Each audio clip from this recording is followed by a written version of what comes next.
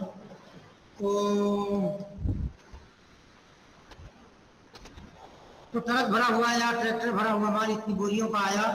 آپ نے کہا چاول کے خریدار ہیں اور دوسری چیزوں کے خریدار ہیں. ہاں آپ نے خرید لیا اور ابھی اپنے پاس لائے نہیں اپنی دکان میں، وہیں سے دوسرے نے آپ سے خرید لیا، تو یہ چیز جائز نہیں ہے. اگر آپ اس کو خرید لے رہے ہیں تو ضروری ہے کہ آپ ٹرک کا مال لے کر کے اپنے یہاں اتار لیں، پھر وہ کسی اور سے جو ہے بیچا جائے. تو نقل مکانی بھی بہت ساری شکلوں میں ضروری ہے. ٹھیک ہے. جیسا کہ میں نے آپ کو مثال دیا، اور یہ حدیث جو ہے انسان نے صحیح قرار دیا ہے، اور یہ مسئلہ انتہائی واضح ہے اور ہم لوگ وہ کثرت سے سنتے آ رہے ہیں یہ چیز. اور اس چیز میں ہی بہت زیادہ جو ہے مخالفات جو ہے اور جو ہے غلطیاں موجود ہیں.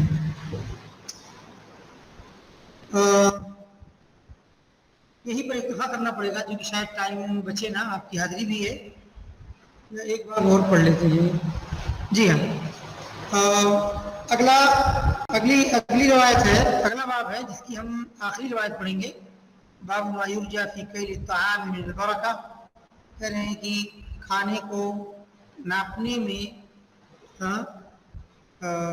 جس برکت کی امید کی جاتی ہے اس کا باب. یہ والا باب چھوڑ دیں گے اسے کہ کون سا باب چھوڑا ہم نے؟ باب الاسواق و دخولها. نہیں، یہ تو ہمارے یہاں باب ما یرجى من الطعام فی کیل الطعام من البرکہ کے بعد ہے.